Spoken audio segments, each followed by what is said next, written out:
I know we had time to finally settle down and go back and think about the fight that happened between Anthony Joshua versus Jake Paul.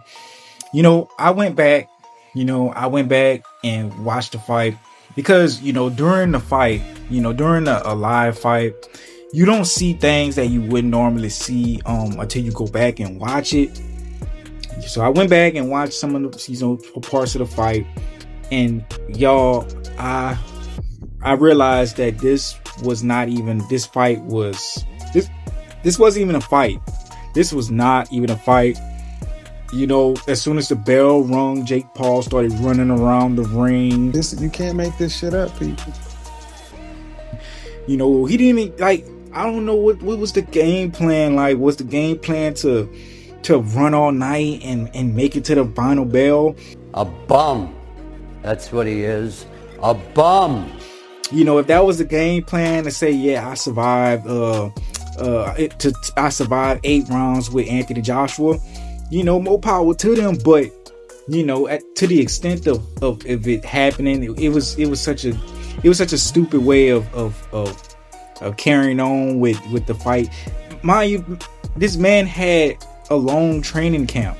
He had a training camp for Gervonta Tank Davis. He also had a training camp for Anthony Joshua. And mind you, this man has some of the best coaches, best nutritionists.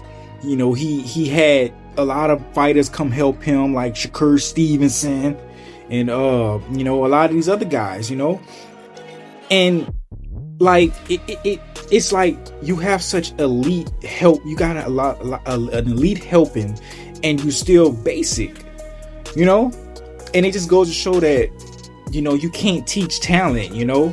There's guys who's running it with Walmart gloves in the gym right now. Don't got no gear like that, don't got no type of training, and these guys would raw dog someone like Jake Paul.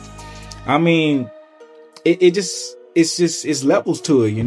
It's just, they say hard work beat talent, but it's only in some circumstances where hard work can't really get better than talent. I thought the fight was fake. Jake Paul has a knack for putting on fake fights. A lot of the fans was calling it that it would be fake, that the fight would go on to 8 rounds to decision.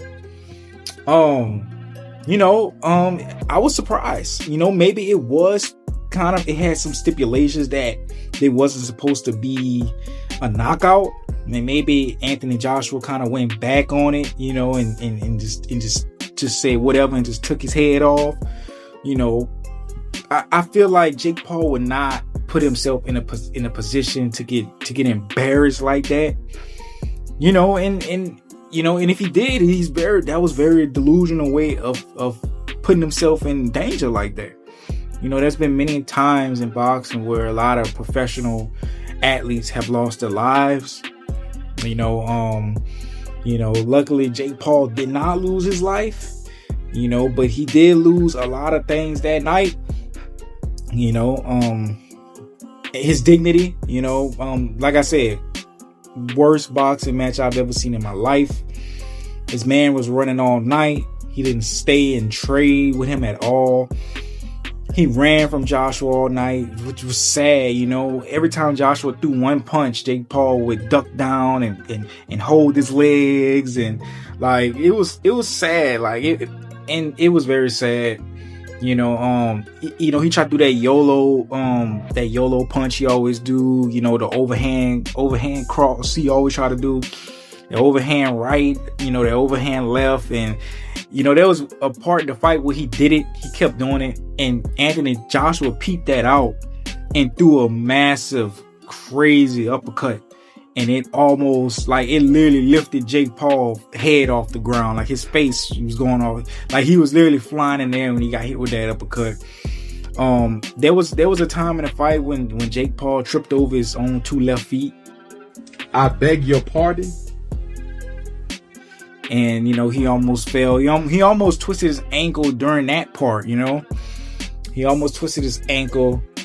You know, it was just a bad fight in general. And I peeped that, you know, before this fight was going to happen, I knew for a fact that Jake Paul was going to run all over the ring. I mean, the ring was huge.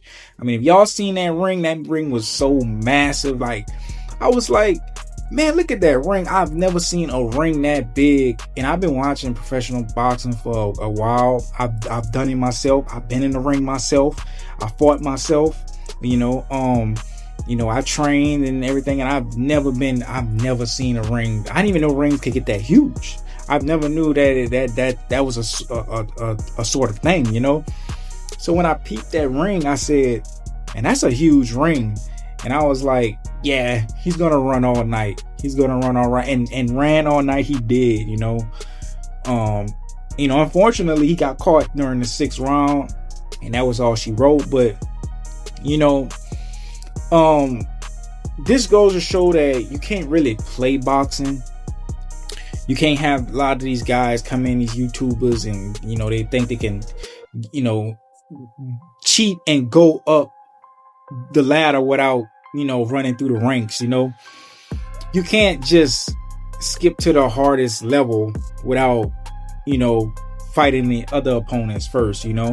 And this thing with Jake Paul, he started at easy. He skipped intermediate and went straight to the final level, which was Anthony Joshua. And, you know, we seen what happens when you know, take shortcuts. And, you know, when you take shortcuts, you get broken jaws, and, you know, you get embarrassed. But, you know, maybe this is a lesson to, you know, all the years of the clown show that been going on with the celebrity boxing and all that stuff. Maybe this is a wake-up call. Like, yeah, y'all need to stop doing this before somebody is seriously get hurt. Maybe that was the wake-up call. You know, it's time to, you know, maybe once in a while, but it's time to move on. It's time to actually pay these fighters. You know, I realize that, you know, a lot of these fighters don't really got personality, which is true. Very boring individuals, you know, don't really know how to promote fights, their own fights, you know. Maybe they can learn some from this, you know, seeing a person like Jake Paul, you know, run his way through the rankings and, you know, entertaining people. Maybe they need a persona like that. You know, they can't be just being this boring, you know, monotone boxers who don't got no personality and it's all like robots, you know. You can't box and earn fans just by boxing. You have to be some type of persona. You have to have some type of persona.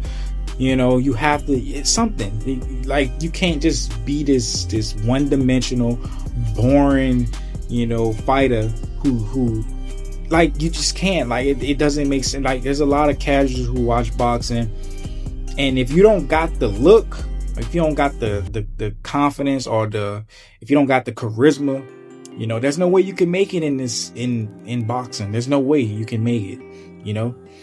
Hey, you know, I'm just a guy talking, you know, they don't want to listen to me, you know, but, you know, for the up and coming boxers and all that, man, if y'all want to make it in this game, please, I tell you, y'all need a persona. Y'all need something. Y'all need something other than just boxing ability, because that's not enough. We seen Friday that wasn't enough. You know, Jake Paul made $90 million, you know, for that fight. You know, he touched more money than most boxers make in their entire. He touched more money than most of the boxers this generation made. You know, so you know, maybe we can learn something from this. You know, but one thing I've learned from this is, you know, you just can't play boxing. This you violate, I'm gonna have to demonstrate. You violate, I'm gonna demonstrate. Well, stop trying to act a little bit. You trying to steal quotes and stuff. You violate, I'm gonna demonstrate. Brother. You violate, I'm gonna demonstrate. I want y'all to play them tapes back. You already know what I say. You violate and I'll demonstrate. But Shakur, that guy will put anybody to sleep outside the ring.